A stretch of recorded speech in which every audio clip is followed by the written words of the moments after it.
Hello, my name is Jody Williams, and I am the Indigenous Education Lead with Dufferin Peel Catholic District School Board.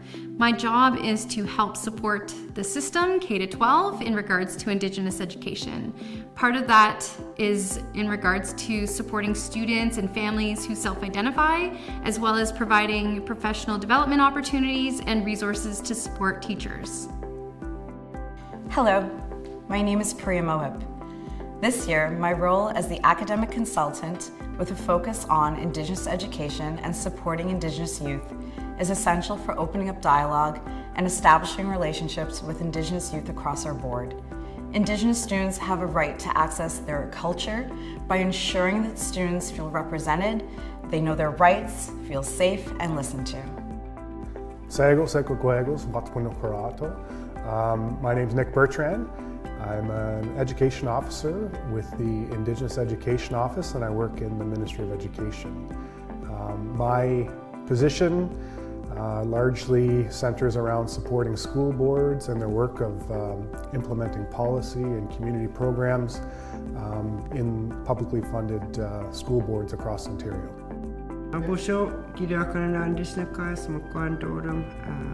New Credit, Reservation number 48 in Donjaba, Michizagi, Gochibwe, Nishnabekwe, and Dao. My name is Nancy Rowe. I'm from the Bear Clan. I live at a reservation called New Credit, and I'm a Mississauga Ojibwe Anishinaabe woman. I work for the last 12 years helping and supporting in education in various capacities as a consultant or a educator. I also sit as an advisor for FNMIAO. I also advise the Ontario Human Rights Commission. I also advise the Indigenous Education Council for Dufferin Peel Catholic School Board. First and foremost, I think for me, when I think about equity or anything related to Indigenous matters, is that as First Nations people, we're the first people of this land. And with that comes an inherent right to the land, and the fact that, you know, as nations, we entered into agreements and into treaty with other nations. And of course that started as Europeans and moved on to the Crown, and now we're talking about the relationships that we share with Canada. So I think if we want to understand more about what we mean by inherent rights, we can pick up a resource, for example, like the United Nations Declarations on the Rights of Indigenous People. That will really help to articulate what we mean when we say inherent right, and when we're talking about our rights and how they need to be upheld. So to go back to the question about equity and Indigenous education, I want to be crystal clear that when we're talking about self-determination, when we're talking about our nationhood, when we're talking about our inherent rights, it is very important to understand that that is a distinct difference between what equity-seeking groups are trying to achieve. We are not in the business of trying to receive special treatment, fairness, or accommodation. Our journey is towards self-determining everything that we can about our people, because that is our right.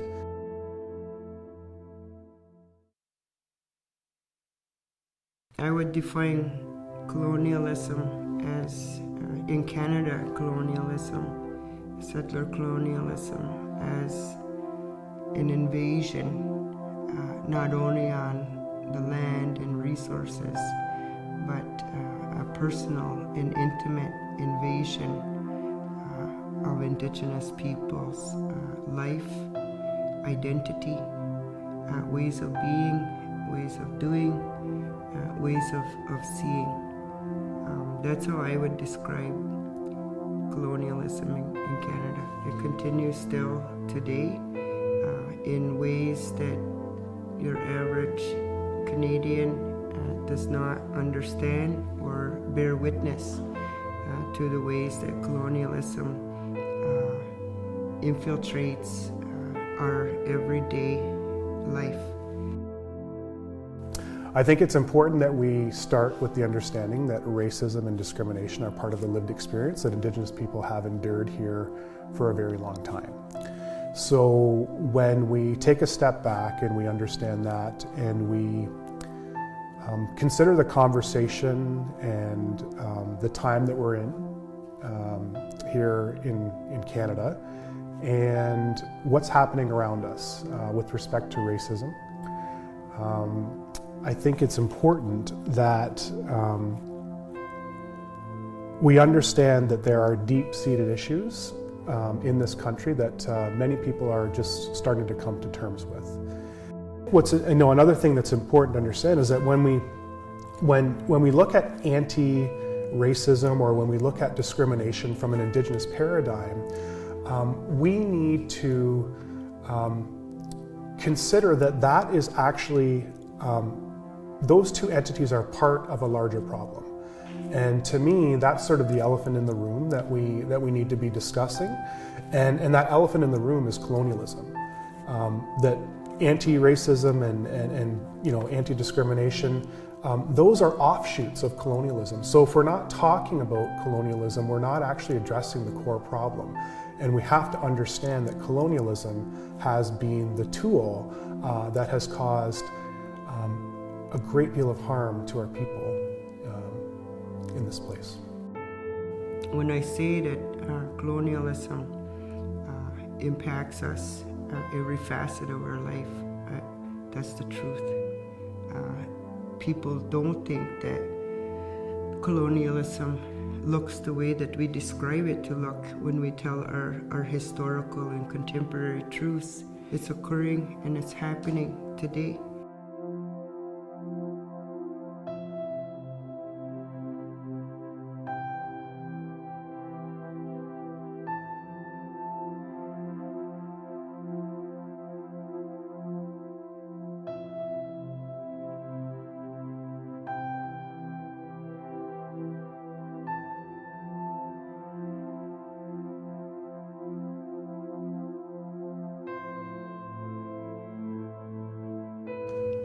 Colonialism continues to impact us by determining whose voices and stories are prioritized.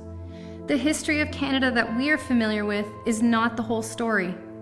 In 2015, the Truth and Reconciliation Commission opened the door to difficult but necessary conversations. These conversations resulted in the calls to action. These calls to action require us to know, examine, and understand the harm embedded within our historical narrative. The following video will provide you with a brief overview of how Canada was formed, which was based on land theft and genocide. This is a difficult truth for many to come to terms with. As a Catholic community, it is vital for us to recognize that the Church has had a significant role to play in land theft, the displacement, and death of Indigenous peoples. Our faith values and practices reconciliation. The first step, and often most difficult step in reconciliation, is to reveal the truth. Once we reveal the truth, we are able to move forward and repair relationships.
We have something called the Doctrine of Discovery.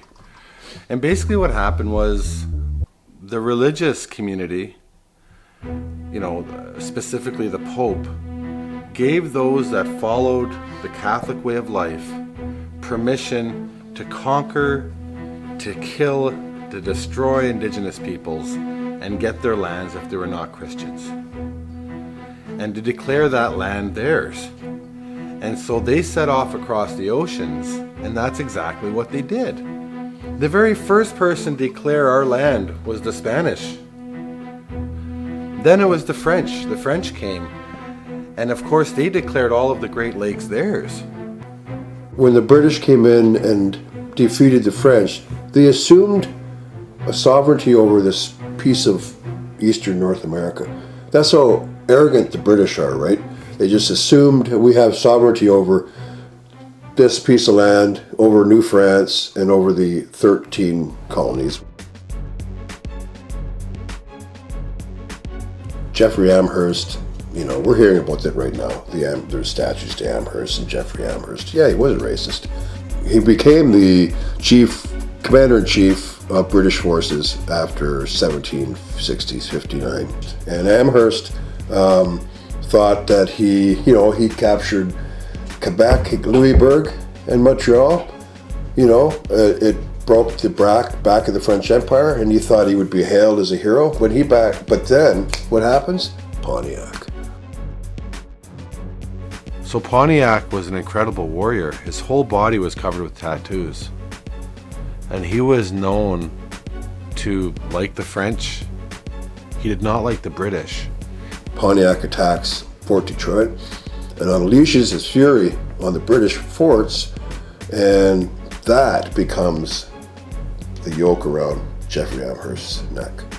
So during the Plains of Abraham, that's when the British defeated the French and were able to claim title over this land, which was Crown land.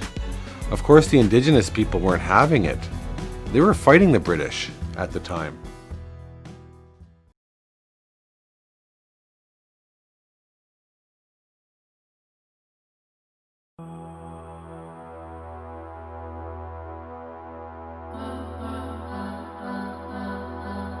William Johnson was smart enough to know that we'll never win a war against the Great Lakes tribes, so we have to appease them in another way. It was William Johnson who helped to orchestrate Jeffrey Amherst's removal back to Britain, because he was a land speculator. William Johnson, he was big time, and he was married into the Six Nations. Talk about a conflict of interest. And he reversed the Amherst policy of no alcohol. We don't hear about that. We don't hear about what that did. Go back to your communities and unleash your chaos against yourselves. Murder yourselves, because we don't care. The whole British concept of being able to gain a foothold in eastern North America would be accomplished if the people can destroy themselves. So at the time when Sir William Johnson was the authority for the British in dealing with Indians, the native people were getting big barrels of whiskey that was just full of poison, and they were dying from this poisoned whiskey. And it was Sir William Johnson that turned those policies around so that the indigenous people could be traded whiskey for lands and for furs.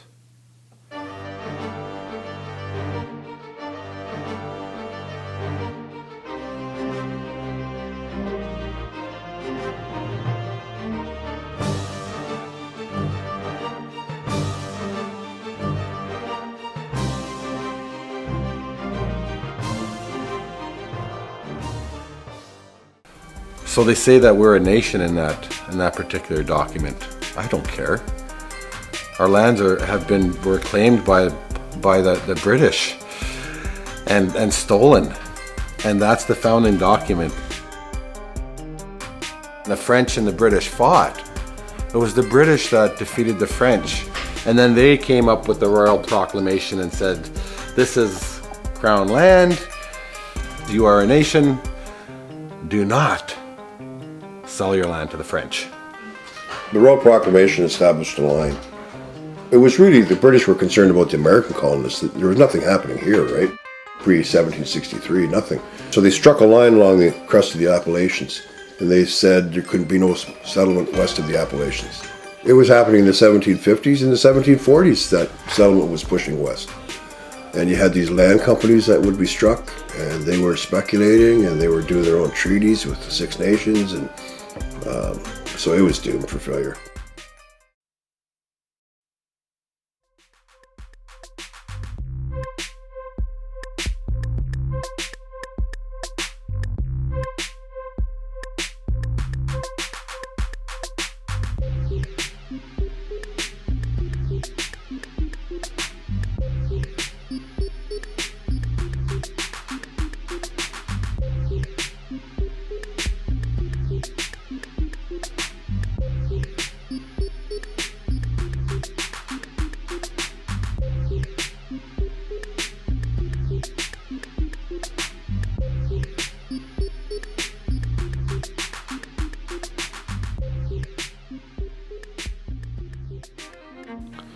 Sir William Johnson gave Pontiac medals, and actually gave everybody medals at the Treaty of Niagara. Lots of chief got medals. And on the medals, they had fires and piles of wood on there, and also a sun, to represent that the Indigenous people's fire were always going to burn bright, that there is always going to be lots of wood to be put in there, and that for as long as the sun shines and the grass grows, we would never be molested by the British, and that our homelands would always be ours.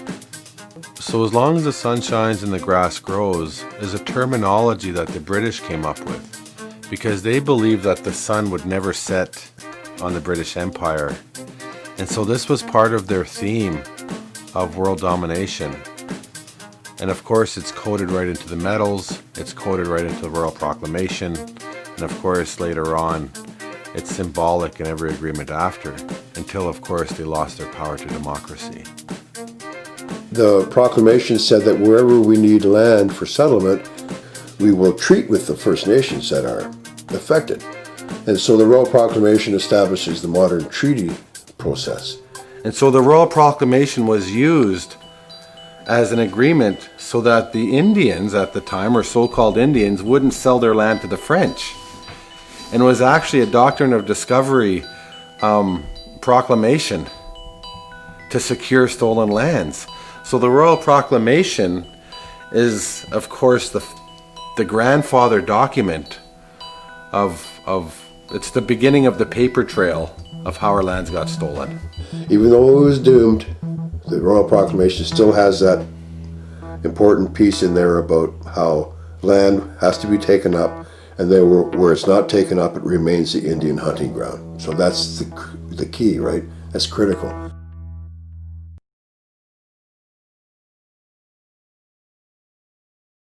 So during this whole treaty process, the populations of Indigenous people were very, very low.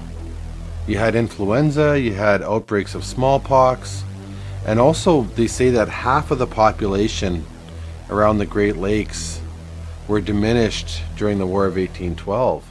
The borderlands were sealed after the War of 1812. That sort of severs the Great Western Confederacy, you know, our people and those tribes on the other side of the American border. You have now the British realize that the border is vulnerable. The border has been breached 4 times by the Americans. Shadow Gay, Chrysler's Farm, York, and Detroit. And so the British now need to secure land in from the old treaties. Whoever could build the first mills, they were those guys were the ones that became the real important people in the growing communities. So then the ecology starts to change. You start to flood the streams and the rivers, and that's going to change the ecology. Colonial drainage laws come down in 1835. So farmers now have the authority or the ability now to drain the land. There's the union that occurs in 1841, and the province of Canada is created out of that. The British had everything mapped out. They had all of the copper and the nickel and the white pine. They had all of the gold, all mapped out. And so once the land was secured as crown land from the Americans, and it eliminated any threat from the Americans, then they went into full-on resource extraction. That was the whole plan from the beginning. And then the Bagot Commission occurs, and that now takes on the Indian problem. Out of the Bagot Commission comes this idea of the industrial school. And so it's a predecessor of the residential school. T.G. Anderson, the Superintendent General of Indian Affairs, he comes to the communities and he says to the people, we would like the smaller reserve communities to move to those communities, participate in this industrial school. And so the chiefs agreed that we will provide 1/4 of our annuity money to help support the schools. And they buy into this scheme because they believe that education will help our people survive. Why did they do that? Because our people are still de facto self-governing. It's pre-Confederation, right? Our people control their treaty money, they control their membership, and they control their land and resources. What's left of it?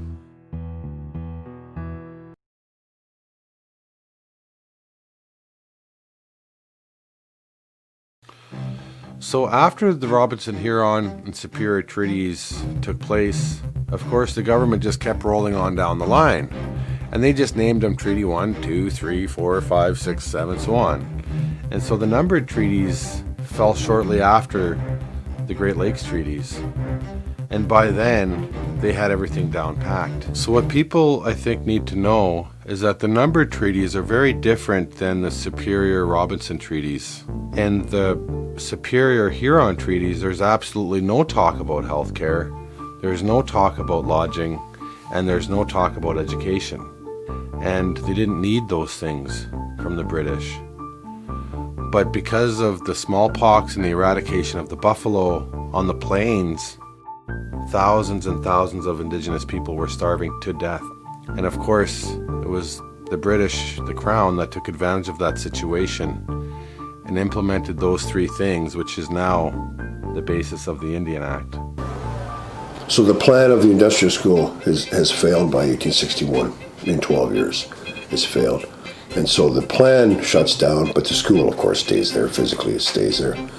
And then they just go on the provincial plan, whatever it was at the time. And then 1867, Confederation. Johnny MacDonald writes the majority of the British North America Act includes Section 9124.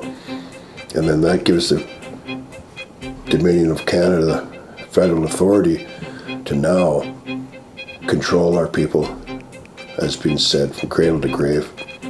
And it gives them the legislative authority to then enact the Indian Act. In 1876, that was a direct assault on the clan system. This is the system that was created for our extermination. This was not a brand new plan in 1876, if my research is right.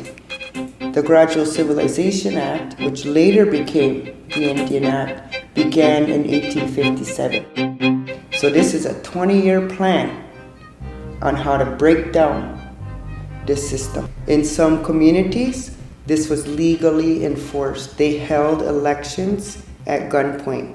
And you had to be Christian to participate in those elections. Mm-hmm. And that's how the chief and council system came to be.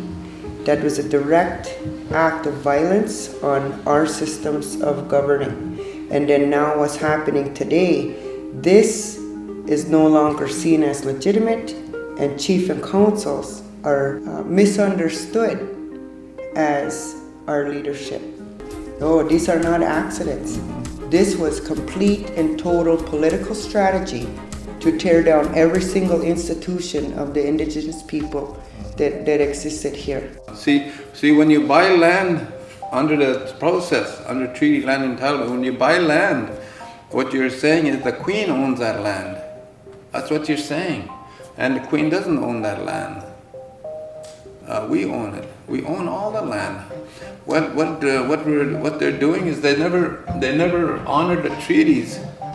So what they're doing is they're living here for free. They're living here for free. That's what they're doing. The Queen said that we'll hold this land in trust for you.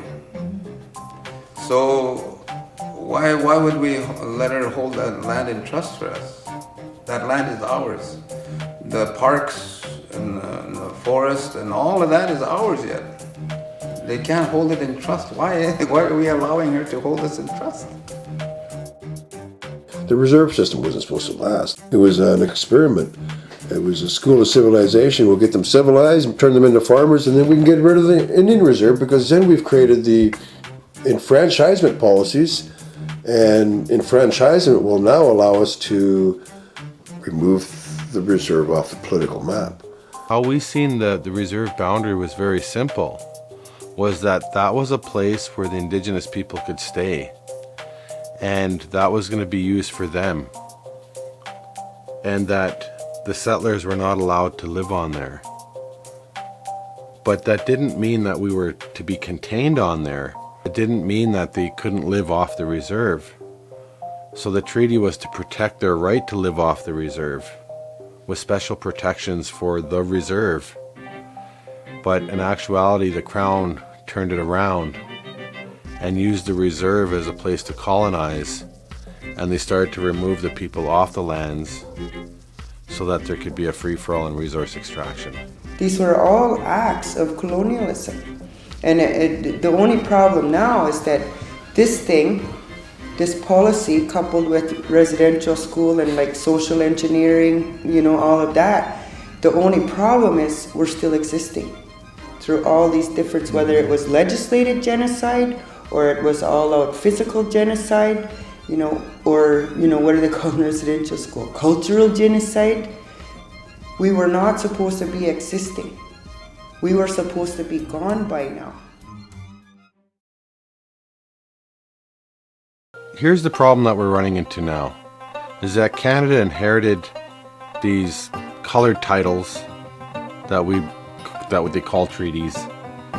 They used them for a free-for-all and resource extraction, which is causing abrupt, irreversible climate change. And so I believe that it's time to move away from those agreements and to start working with real people on real issues that are very tangible in terms of how can we help the ecosystems. And the hope lies in regular people. There's quotes that come down through history that where the government agreed. These are a free and independent people. So in that is where the inherent rights lie. That we need the next generations to really start to pull the layers up, keep pulling the layers off, so that they can do what I'm doing, and so that they can hold the government to account. Because if you don't know your history, how do you sit across the table from Director General or whoever? How do you sit across the table and defend your cause or defend your community's history? How do you do that if you don't know the history? It's important. Educate yourself about the truth. Find out the history of that land. Educate yourself. Become aware of that history of that land. To share that with the new students, to share that with your teachers, share that with your principals, share that out. Help us spread the truth about the land. Build a relationship with your local First Nation and community members. We have to think about the history of our people and what they've been through and where we're at currently. We have the residential school system. We have the Indian Act. There's a generation that's there that there's been a disconnect because the transfer of knowledge didn't happen because there was a generation that was taken away. And so that's where, the impacts of, that's what we're living today. That's what we're living today. And it's like, okay, this generation that's, running our reserve, they can't connect because that spirit is not there. Because the hereditary chiefs, they're gone now. There's some people that don't even know that they're from those lines, that they are hereditary chiefs. The responsibilities from our clan systems, people don't know their clans, they don't know their names, they don't know that we came here with these gifts that the Creator gave us. It's still there. It's still in our communities. There's still language speakers. It's a small speck in the whole whole aspect of things, but it's still there. That's the thing. So if we can just, ignite that and empower our people to believe in our own ways, then I believe that we can, stand our people back up again to believe in our ways. Treaty means agudivin. Agudivin means whatever you have, you'll always retain that. You'll always have that. You'll have the land, you'll have the everything. You always have that. But what we give you will be on top of what you have. Agudivin. That's what that means. Doesn't mean a right. It means agudivin. That's what that means.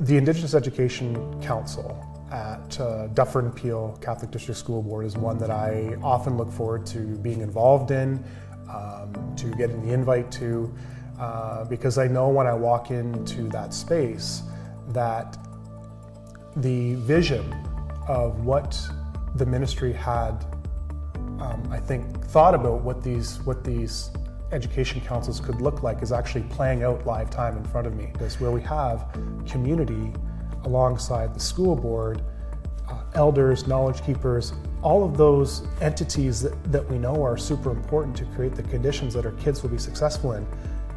They're all at the table determining the pathway forward.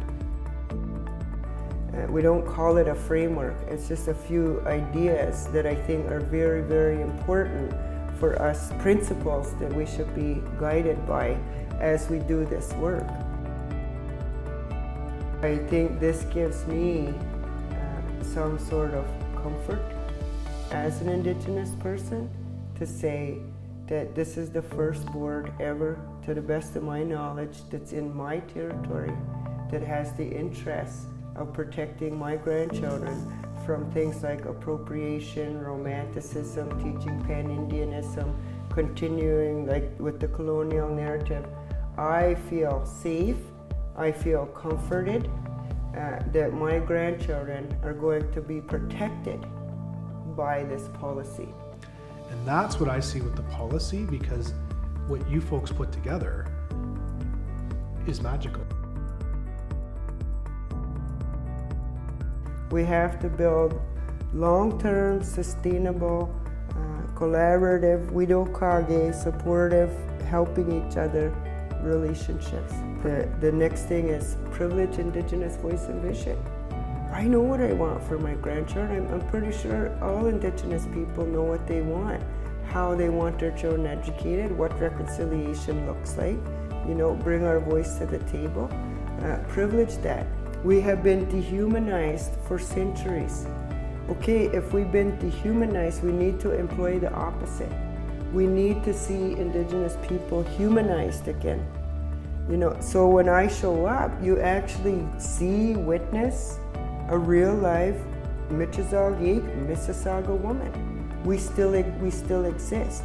This is part of humanizing that. We got relationships, respect, reciprocity. Reciprocity is critical.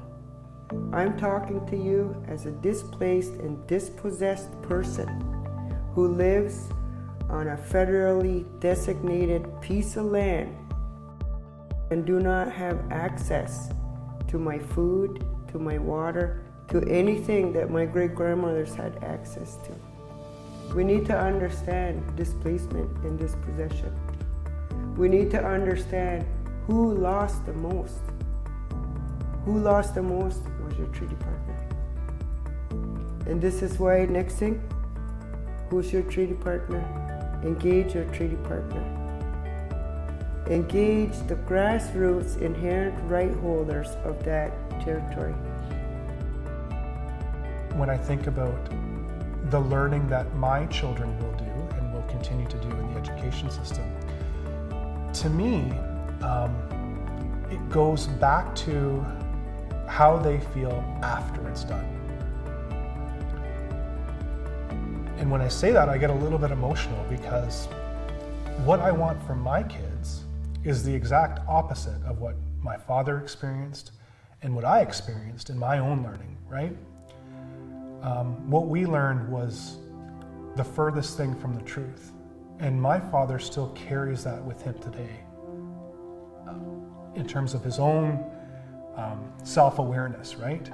He still carries that with him today. So when I look at my own children, I think about the opposite of that.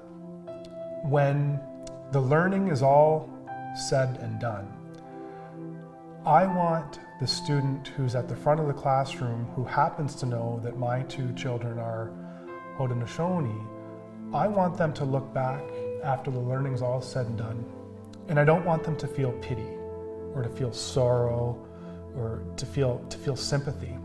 I want them to look back at my two girls, and I want them to see strength, I want them to see pride, and I want them to see resilience, everything that I know that they hold inside of them today.